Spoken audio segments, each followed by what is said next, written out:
이제 오늘 우리에게 허락하신 하나님 말씀 봉독하겠습니다. 고린도 후서 2장 15절부터 17절입니다. 고린도 후서 2장 15절부터 17절 말씀. 우리는 구원을 얻는 사람들 가운데서나 멸망을 당하는 사람들 가운데서나 하나님께 바치는 그리스도의 향기입니다. 그러나 멸망을 당하는 사람들에게는 죽음에 이르게 하는 죽음의 냄새가 되고, 구원을 얻는 사람들에게는 생명에 이르게 하는 생명의 향기가 됩니다. 이런 일을 누가 감당할 수 있겠습니까? 우리는 저 많은 사람들처럼 하나님의 말씀을 팔아서 먹고 살아가는 장사꾼이 아닙니다. 우리는 하나님께서 보내신 일꾼답게 진실한 마음으로 일하는 사람들입니다. 우리는 하나님이 보시는 앞에서 그리스도 안에서 말하는 것입니다. 이는 하나님의 말씀입니다.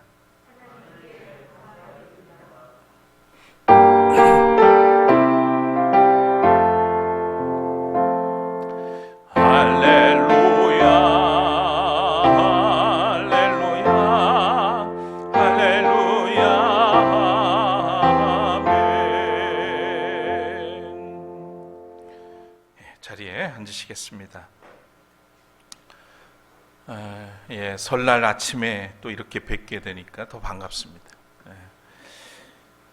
이 설날이라고 하는 말은 아직 익숙하지 않은 날, 또 아직 낯설고 풋풋한 날, 마치 설익은 풋과일처럼 처음 시작을 의미합니다.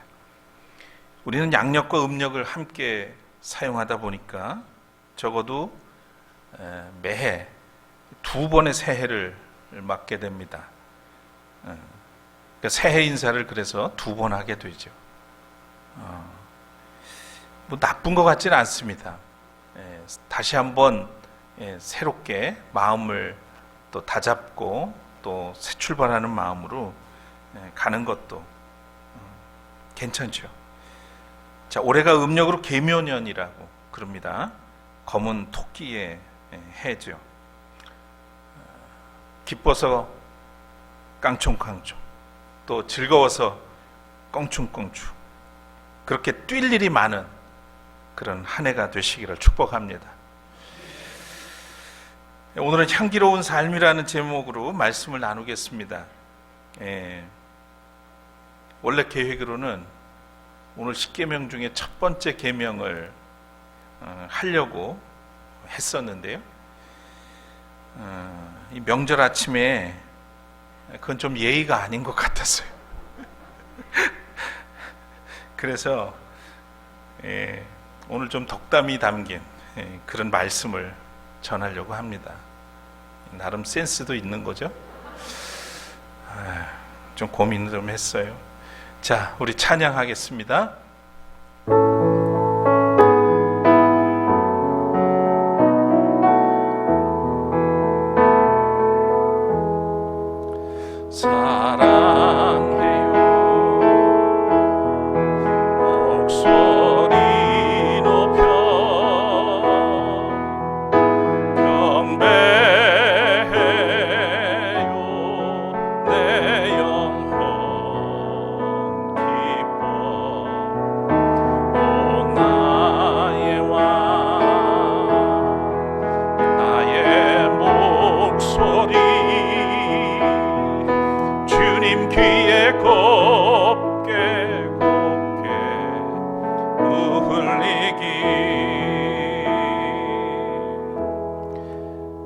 주님, 우리에게 다시 한번 설날을 주셨습니다.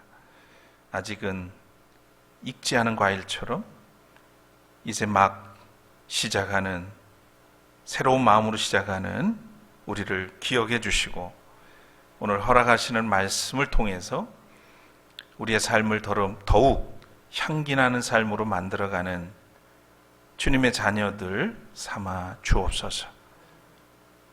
세우신 부족한 종을 붙드시고 주님의 마음, 주님의 뜻을 잘 전달할 수 있도록 성령을 통해서 도우시고 이끌어 주시옵소서. 예수 그리스도의 이름으로 간절히 기도드립니다. 아멘.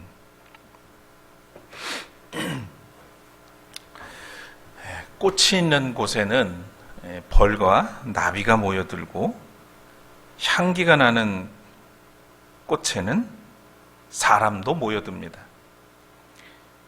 지난 여름 아내와 함께 남프랑스 프로방스 지방 여행 중에 찾아갔던 발랑솔의 추억을 잊을 수가 없습니다. 보랏빛 라벤더 꽃밭이 끝없이 펼쳐진 장관을 보았습니다. 6월 중순이어서 라벤더 꽃이 막 피어나고 있었고요. 그래서인지 향기는 그렇게 진동하지는 않았던 것 같습니다. 그렇지만 지금도 저 거대한 라벤더 꽃밭에 윙윙거리면서 있었던 거대한 그 꿀벌 군단의 날개짓 소리와 석양에 비친 라벤더 꽃밭의 황홀한 광경을 떠올릴 때마다 심신의 평온함을 얻곤 합니다. 이곳에서 생산되는 라벤더가 전 세계 사용량의 90% 이상을 차지한다고 합니다. 7월과 8월에는 이 아름다운 광경을 보기 위해서 세계 곳곳에서 많은 인파가 몰려든다고 하죠. 우리가 갔을 때는 그렇게 이른 때여서 그랬는지 많지는 않았습니다. 그러나 관광객들은 곳곳에서 보였죠. 여기서 알게 된 중요한 사실 하나가 있는데요. 라벤더는 향기가 고와서 저는 비옥한 땅에서 자라는 것인 줄 알았습니다. 그런데 들여다보니까 그 흙은 정말 생각보다 척박했어요. 작은 돌들이 많고 또 흙도 상당히 건조한 그런 척박한 토양에서 자라고 있었습니다. 그래서 그때 든 생각은 그래서 이 라벤더가 향기가 좋구나. 그리고 이 라벤더의 향기를 통해서 많은 사람들이 심신의 안정을 찾고 있고 또 정신병동에서는 이 라벤더 향을 통해서 안정제로 사용하고 있다는 얘기도, 약제로도 사용하고 있다는 것도 제가 알 수 있었습니다. 꽃은 찾아오는 사람에게 향기로 보답합니다. 이처럼 꽃에서 향기가 나는 것처럼 사람도 그 삶에서 향기가 납니다.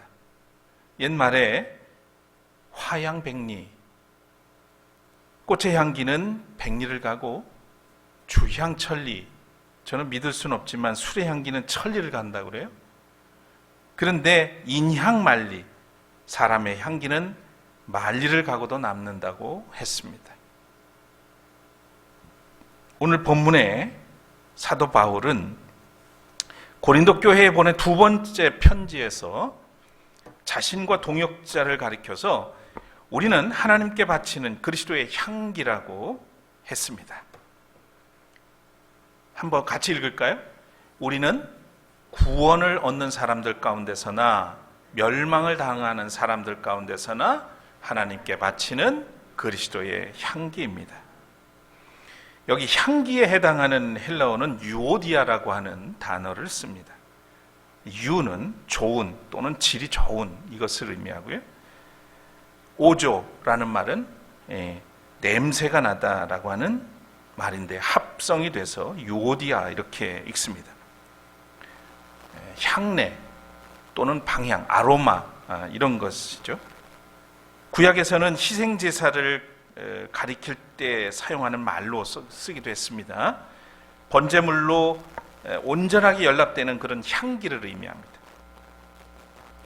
바울이 복음을 전파하는 삶은 그가 로마서 12장 1절에 말한 것처럼 하나님을 기쁘시게 하기 위한 희생제사와 같은 것이었습니다. 그는 하나님의 종이자 또 그리스도의 십자가와 부활의 증인으로 살아가는 이유로 많은 사람들에게 배척을 당하기도 하고 핍박을 당하기도 했고요. 때로는 죽음을 무릅써야만 했습니다. 그렇게 헌신적이고 희생적인 자신의 삶을 구약시대의 희생제사와 신약시대의 그리스도와 동일화한 것입니다. 자신을 제물로 드려서 존재를 바쳐서 피어나는 향기, 그리스도의 향기라는 것이죠. 향기는 저절로 나는 것이 아닙니다. 꽃의 향기와 사람의 향기는 다른 이유가 여기에 있습니다. 꽃은 하나님이 디자인하신 대로 DNA에 의해서 고유한 향기가 나지만 사람의 향기는 가슴에 무엇을 품고 사느냐, 또 그의 손과 마음이 누구와 닿아 있느냐에 따라서 향기가 다릅니다. 고도원의 아침 편지, 오래전에 읽었던 글이 생각이 났습니다. 사람의 향기는 향수처럼 만들어진 냄새가 아닙니다. 살아온 대로, 걸어온 대로 저절로 안에서 풍겨 나옵니다. 그 향내는 숨길 수 없고 멀리 가고 오래 남습니다. 꽃향기나 향수 냄새는 바람결에 따라 떠다니지만 사람의 향기는 마음에 머물러 마음을 움직입니다.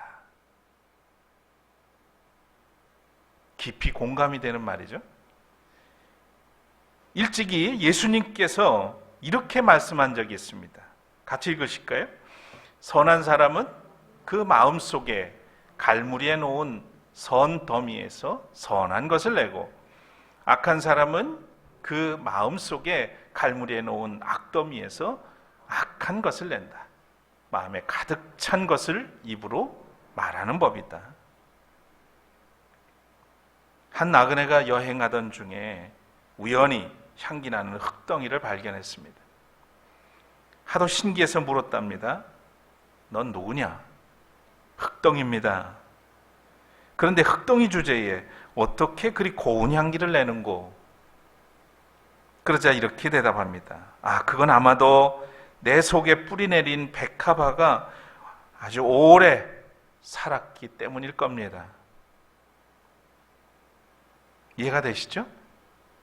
내 속에 무엇이 닿아 있고 무엇이 뿌리 내려 있었느냐에 따라서 내 안에서 내가 쌓아놓은 것에서 흘러나오게 된다는 말입니다.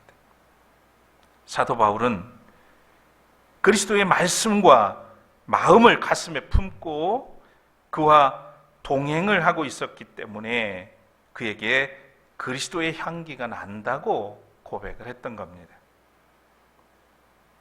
이 사도 바울은 이어지는 16절에서 죽음의 냄새와 생명의 향기로 구분해서 이야기를 합니다.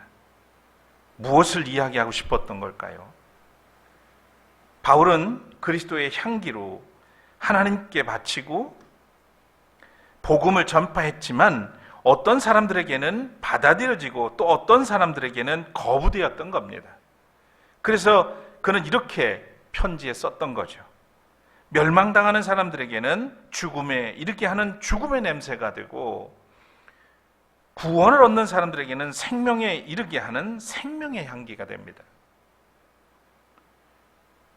복음이 어떤 사람들에게는 그렇게 받아들여지고 어떤 사람들에게는 받아들이는 사람들에게는 오히려 생명의 향기가 된다는 이야기예요. 죽음의 냄새와 생명의 향기, 더욱 매우 극단적인 그런 대비처럼 보여지지만 여기에는 아주 중요한 메시지가 담겨 있습니다. 냄새는 헬라어로 오스메 명사형이죠. 이 말은 오조라고 하는 말에서 냄새가 나다라고 하는 동사에서 유래되었습니다. 좋든 나쁘든 냄새라는 그 냄새를 이야기하는 거죠. 고대로부터 냄새는 생명이나 죽음을 줄 수 있는 힘을 가진 것으로 봤어요. 그래서 냄새가 어떤 에너지를 간직하고 있다고 여긴 겁니다. 그래서 종교적 제의에서도 이것이 반영되었어요. 향을 피우거나 향로를 태우는 것, 이걸 보면 알 수 있죠. 산 것에서는 여러분 향기가 납니다. 그러나 죽은 것에서는 냄새가 나죠. 생명으로 가득한 것에서는 그윽한 향기를 풍겨내지만 죽음으로 가득한 것에서는 역겨운 악취가 풍겨납니다. 구원을 얻은 사람들에게는 생명에 이르게 하는 생명의 향기가 나는 것은 바로 복음에는 생명의 향기가 있다는 말인 것입니다. 오늘 우리 사회는 안타깝게도 과거의 망령으로 시달리고 있습니다. 모든 것이 암울하고 씁쓸했던 과거로 달려가고 있는 것이죠. 앞으로 달려갈 일도 많은데 과거로 달리고 있습니다.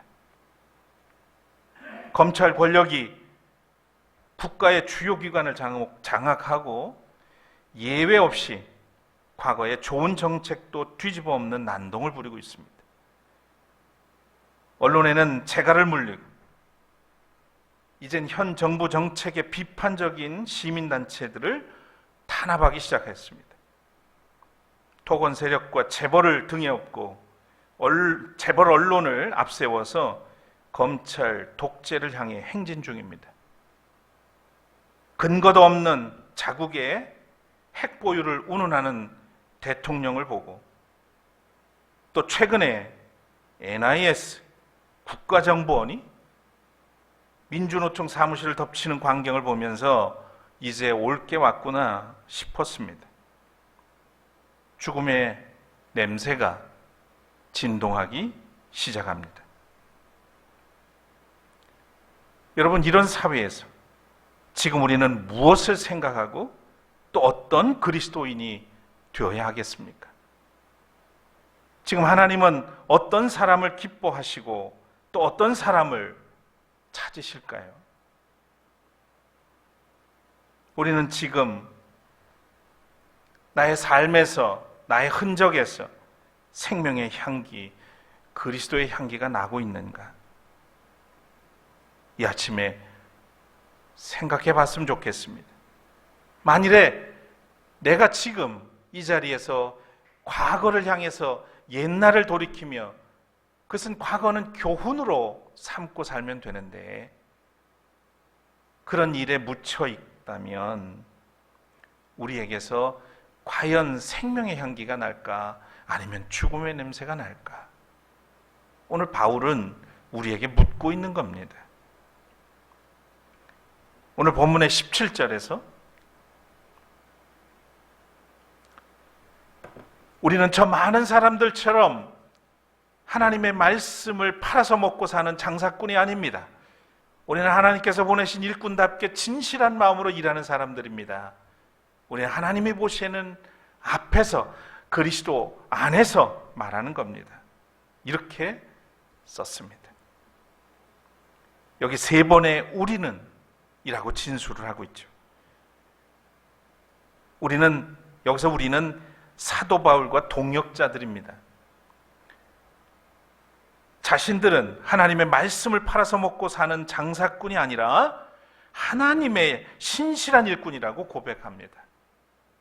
그렇다고 이렇게 자신하는 이유, 그게 뭘까요? 뭐 때문일까요? 그 다음에 나옵니다. 하나님이 보시는 앞에서 코람데우, 그리스도 안에서 말하고 행동한다는 거죠. 거짓 없이 온 힘을 다해서 그리스도의 그 사랑 때문에 생명의 향기를 내며 복음을 전하고 있다고 썼던 겁니다. 바울의 표현대로 장사꾼에게는 죽음의 냄새가 납니다. 아무리 화려한 강단 위에서 한다 하더라도 그것은 피할 수가 없습니다. 죽음의 냄새는 피할 수가 없는 거예요. 하나님의 신실한 일꾼에게는 생명의 향기가 납니다. 생명의 향기를 늘 자아내려면 하나님 앞에서 그리고 그리스도 안에서 늘 머물러야 하는 것이죠. 바울과 그 일행은 이렇게 교회 앞에서 당당하게 이 이야기를 했고, 또한 우리도 그렇게 살아야 된다는 것을 강조하고 있습니다. 성격은 얼굴에 나타나고, 본심은 태도에 나타나며, 감정은 음성에서 나타난다고 합니다. 센스는 옷차림에서 나타나고, 정결함은 머리카락에서 나타나며, 우아함은 옷 맵시에서 나타난다고 합니다. 그런데 사랑은 이 모든 것에서 나타난다고 합니다. 최근에 그리스도인으로 사는 제가 참 부끄러웠고 또 닮고 싶은 분을 알게 됐어요. 향기 나는 사람이라는 생각이 듭니다. 호가 남성이고요. 성함이 김장하 선생입니다. 여러분들은 다 아는데 저만 모르는 분인지는 모르겠어요. 근데 최근에 제가 우연히 어른 김장하라고 하는 제목의 다큐를 보고 이분을 알게 됐습니다. 어려서부터 한약방에, 가난하고 그래서 한약방에 머슴으로 살았답니다. 그래서 일을 돕고 하다가 거기 한약을 짓는 것들을 보고 배웠던 모양이에요. 영리했던 분인 거죠. 19살에 한약제사 아마 시험을 보고 합격을 해서 그 이후로 남성당이라는 한약방을 사천에 만들고, 그 다음에 2번, 3번을 거쳐서 진주에서 한 60여 년 동안 남성당이라고 하는 한약방을 운영하다가 지난해 5월 27일 이제 모든 것을 내려놓고 약방의 문을 닫았다고 합니다. 아마도 조금은 욕심이 있는 사람들이라면 자기 건물이기도 하고, 그러니 그냥 후배나 누구를 시켜서 그 약방을 계속 운영하게 할 수도 있었을 건데 문을 닫아버립니다.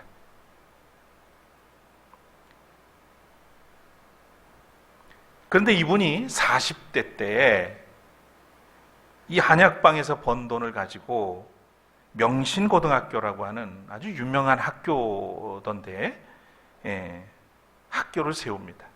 그리고 한 8년 정도 이사장으로 있으면서 정말 명문고를 만들려고 온 힘을 다해서 하고, 그리고서는 8년째 되던 해에 국가에 헌납을 합니다. 당시에 그랬다니까요. 한 100억대 재산이라고 하는데, 그런 다음에는 툴툴 털고 그 다음에 하신 일이 보니까 남성문화재단이라는 것을 설립해서 그 지역의 인권, 그러니까 외국인 노동자들 가정이라든지 여성, 이런 인권에 대해서, 그리고 문화, 예술, 또 지역 언론, 환경, 생태 문제, 이런 것에 이르기까지 관심을 가지고 지원을 아끼지 않았다는 거예요. 특히 지역 출신의 어려운 고등학생과 대학생들, 그러니까 7, 80년, 90년대 이르기까지 장학금을 줬습니다. 그러니까 납입 고지서가 오면 학생들이 와가지고 줄을 선다요. 그러니까 3개월에 한 번, 저도 그런 기억이 나는데, 저는 교회 장학금을 가지고 제가 공부를 했습니다만, 공납금이라고 했죠, 옛날에. 근데 가지고 오면 그것만 주질 않고 대부분 또 유학하는 학생들이 많았던 것 같아요.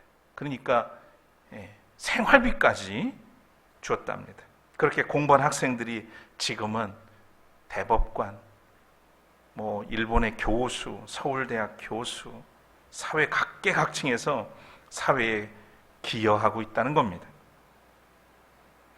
이분이 이런 이제 평소에 지론을 갖고 있었다고 그래요. 나는 아프고 괴로운 사람들을 상대해서 돈을 벌었다.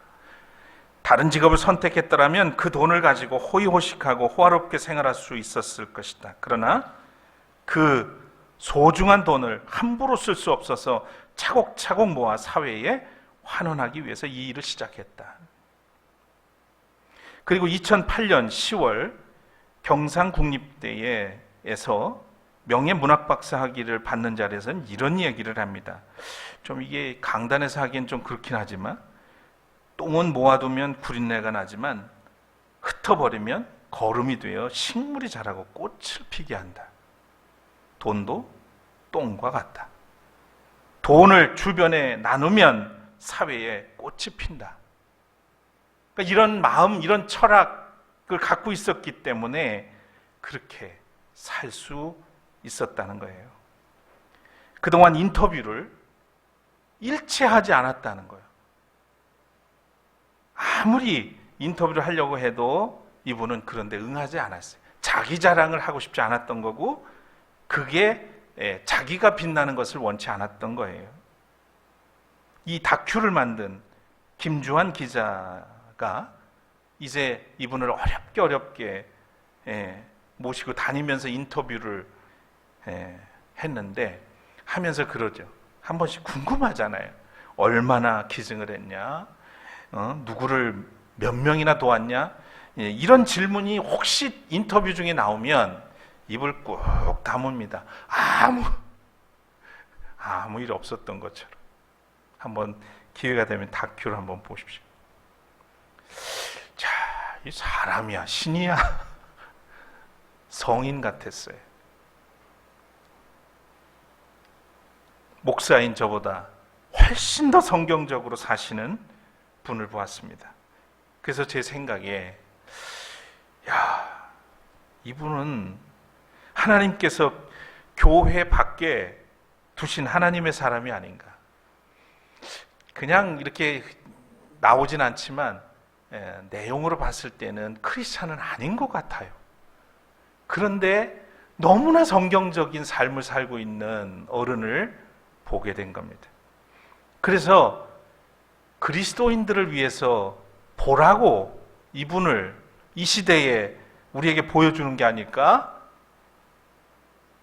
교회 밖에 있는 분도 이렇게 사시는데 너희는 뭐 하는 거냐? 이런 그런 메시지처럼 저는 들려왔어요. 예수님을 믿든 안 믿든 그분에게서는 진정한 그 삶에서 향기가 나는 것을 저는 느낄 수가 있었습니다. 최근에 이 박주환 기자가 줬으면 그만이지, 이분의 생애를 취재해가지고 엮은 책이 나왔습니다. 시인 박필규는 향기나는 사람이라는 시에 이렇게 적었습니다. 꽃, 나무, 사람, 바람과 물 속에도 자신만의 향기가 있다. 살기 어려워도 남을 돕는 사람, 자기는 바빠도 순서를 양보하는 사람은 사람 발에 밟혀도 향기 뿜는 꽃잎 같다. 고난과 상처를 이겨내고 우뚝 선 사람, 힘겨울 때 보는 것만으로도 위로가 되고 마음속에 눈물까지 닦아주는 사람은 가지 잘린 상처를 감싸는 송진향과 같다.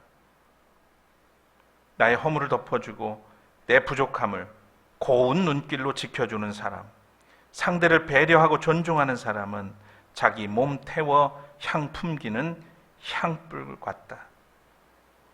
한 번 밝힌 마음의 등불을 깨뜨리지 않는 사람, 인생의 여정을 진실하게 함께 가는 사람, 삶을 사랑하며 사랑을 귀히 여기는 사람은 잘 익은 과일 향기 같다. 세상을 바라보는 시선이 곱고 밝은 사람, 항상 웃음을 머금고 있는 사람은 영혼까지 맑게 하는 진한 커피향 같다. 여러분, 올 한 해 무엇을 소망하고 또 무엇을 위해 살 작정을 하셨습니까?